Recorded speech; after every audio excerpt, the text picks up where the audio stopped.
Hello and welcome to On the Beach's Long Haul Lowdown. What is a long haul lowdown? Well, we're going to be talking all things long haul holidays with two of our destination experts who are the experts on long haul as well. In fact, I'll let them introduce themselves. So who do we have here? Hi, I'm Jo Lowry and I am a long haul expert in the East. The East covers the Middle East, which is Dubai, Abu Dhabi, Ras Al Khaimah. I also look after the Indian Ocean and Thailand. Mark? I'm Mark. I am the destination expert for the West, which includes the Caribbean, Mexico, North America, which is Orlando, New York, Las Vegas, and Miami. Lovely. That's all me. Lovely. So we're going to answer some questions that a lot of people have been asking on social and kind of calling up and asking as well about long haul and all things long haul holidays. So let's kick straight into it and let's go with you, Mark. When is the best time to go to your destination? Well, it's year round for me, really. You get the weather in most of the destinations. It can get a little bit hotter during the summer, but no, definitely year-round destinations. And Joe? Same with me, it's year-round flying, so the destinations operate year-round. And the best months to go, if you want to talk about the best weather, is definitely the winter. However, you can go year-round. Nice. And what about, let's say, you wanted to go with your kids to one of your destinations. Where are you going in August? Where's best? Well, for me, with kids, family, you're talking Orlando.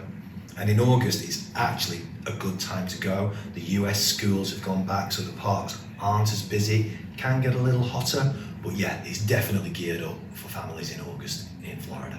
Joe? For me, August, all my destinations are good because they've got great offers. However, I would personally recommend Dubai and Thailand, mainly because there's lots to do and see with the children and they'll really enjoy themselves there. Lovely. And a lot of places that are long haul kind of tend to have tropical weather or a rainy season or an extremely hot season. When's the best time of year for your destinations to avoid, if any, would you say? I wouldn't say you'd avoid them. In the Caribbean and in Florida in particular in the summer, you can get short, sharp showers. But what tends to happen is they happen in the afternoon, they last for about an hour, and then it kind of cools things off for the evening. Joe? For me, similar, not too dissimilar, I would say. So bear in mind if you do go to the Middle East, that's Dubai, Ras Al Khaimah and Abu Dhabi, it can be very hot in July and August. However, they do combat this well with air conditioning everywhere, even at the bus stops. And if you look at Thailand and the Indian Ocean, whilst they get rainfall, you will get a break from that rain, unlike what we've experienced this summer here in Manchester. So I'm sure we're all equipped to deal with a bit of rain. Yeah, if anyone can deal with a bit of rain, it's us, isn't it? So, one question we get a lot of the time is when's the best time to actually book these holidays? Obviously, you can go year round, but when's the best time to actually book them and get the best deals? Well, now's the best time to book, really. We've got some great airline deals out there with most of our key airline partners, including Virgin, British Airways and Emirates. And you can also secure your holiday for £30 per person deposit and then pay monthly, getting ready for when you go on your holidays next year. Lovely. And of course, if you book right now with us, we have a limited offer available on long haul holidays, which is free lounge, free airport lounge for anyone that books a long haul holiday. So it's a great time to book now, isn't it, Ed? Absolutely. Great deals, great perks, great holidays, if we're honest. Okay, so one thing again that we get a lot of questions about is, can I just go for a week? Or do I really need to be taking 10 days, 14 days or longer to experience these holidays? Is that the case? Is that true? Absolutely not. No, the Middle East, you can go for 5, 6, 7 over a weekend. There's daily flying. The flight time's only 6 hours. There's various flight options, whether that be morning, afternoon or evening. So you can really tailor a holiday to what your needs are. And it's a very relatively short flight. I mean, going westbound, you've got places like New York, Miami, Las Vegas, all are great city break destinations if you're going for 4 or 5 nights. It's a slightly longer flight, but you do gain a lot of time back because you've got like they're 5 hours behind us. So you fly in the morning, you arrive in the afternoon, and you can get straight enjoying that holiday. Brilliant. So you guys obviously spend a lot of time in the air, it sounds like. Any kind of good tips for when you should fly, when you should take outbound flights, inbound flights from these places? Well, going westbound, all the flights tend to leave in the morning. And again, because you've got you know, anywhere between a 5 to 8 hour difference. That's 5 to 8 hours behind the UK.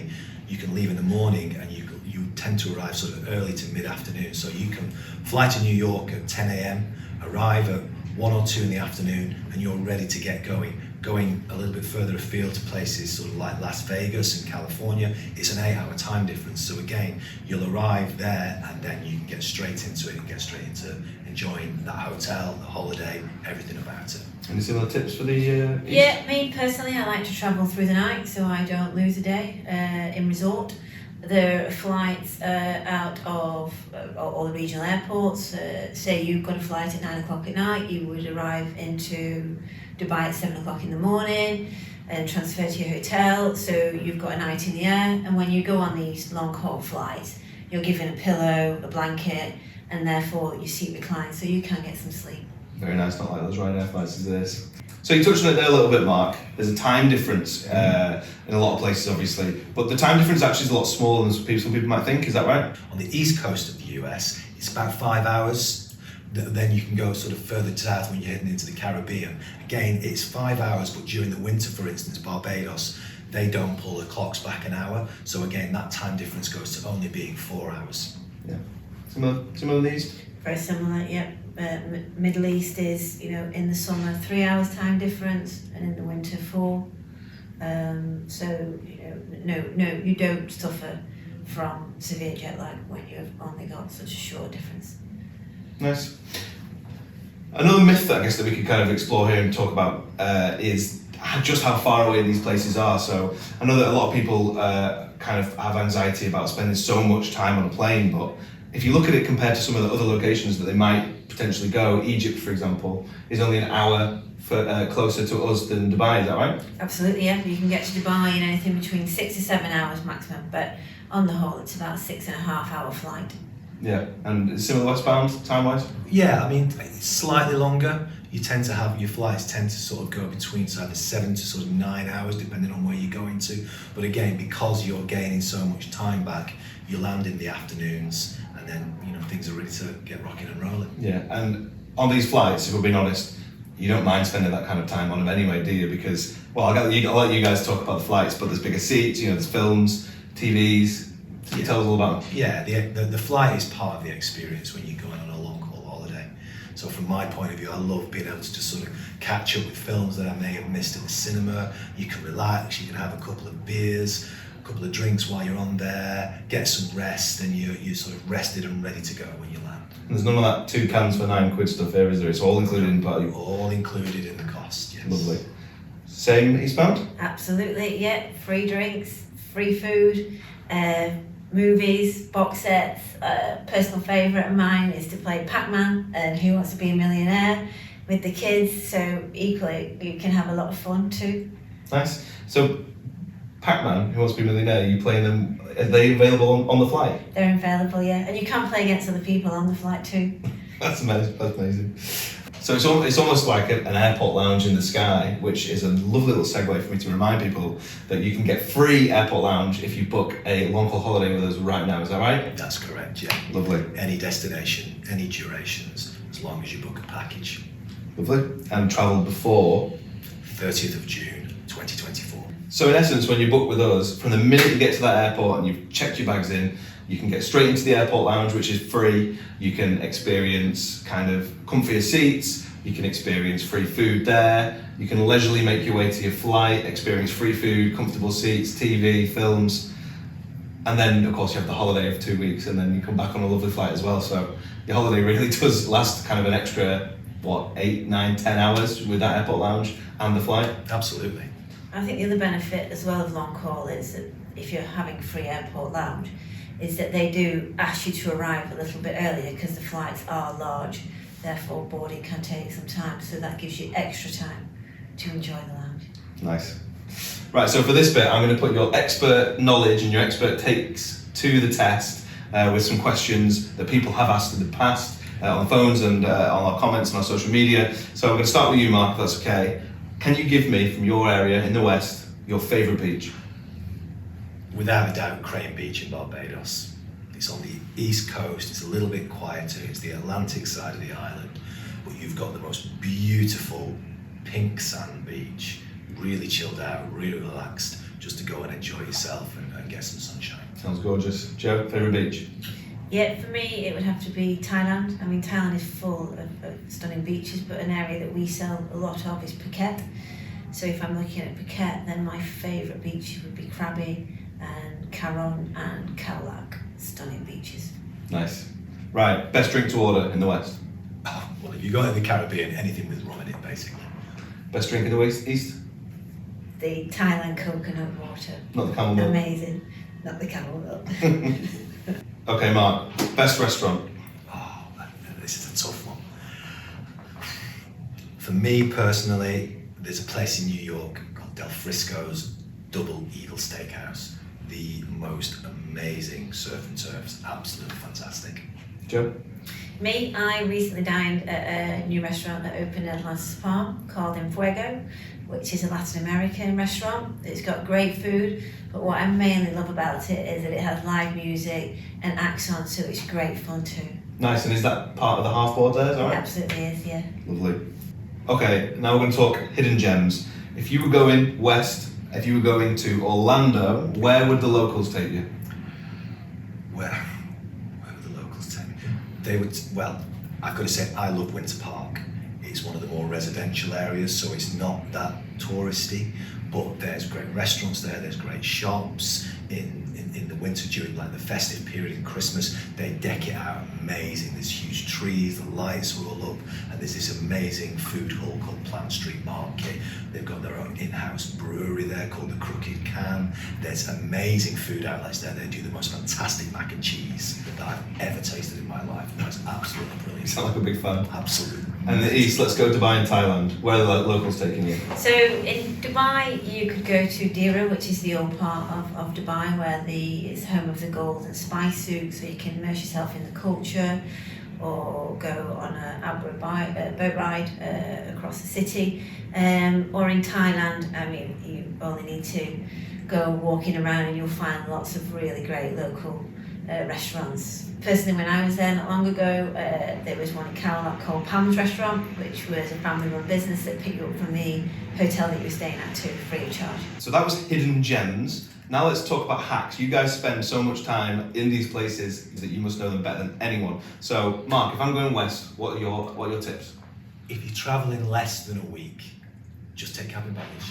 Especially if you're going to somewhere like the Caribbean, you need a couple of pairs of shorts, a couple of shirts, and you can get straight out of the airport when you land, straight onto the beach, cocktail or beer in hand, and you're ready to go. Nice. Joe, same question for the east? Yeah, so one of my hacks is that I very often arrive into Dubai airport, and within the baggage collection area is a duty free. So I will pick up some beers and some wine to enjoy on my balcony when I arrive into my hotel. I also like to download the Entertainer app, which does have a cost. However, it has 2 for 1 on several restaurants all across Dubai, so you soon pays for itself after a couple of meals. And then when I'm in Thailand, because I like to get out and about a lot, I download the Bolt app, which is a bit like Uber, so good value and very easy to get a taxi. Good tips. Brill. So a lot of our customers, and me included, love going all-inclusive when it comes to holidays. I want to know, is it worth it to go all-inclusive when you go long haul? Joe, we'll start with you. Would you go all-inclusive if you were going to one of your areas long haul? Yeah, definitely. I would. Indian Ocean is a must. Maldives and Mauritius. They have great all-inclusive options, and many of them will include a free excursion as well.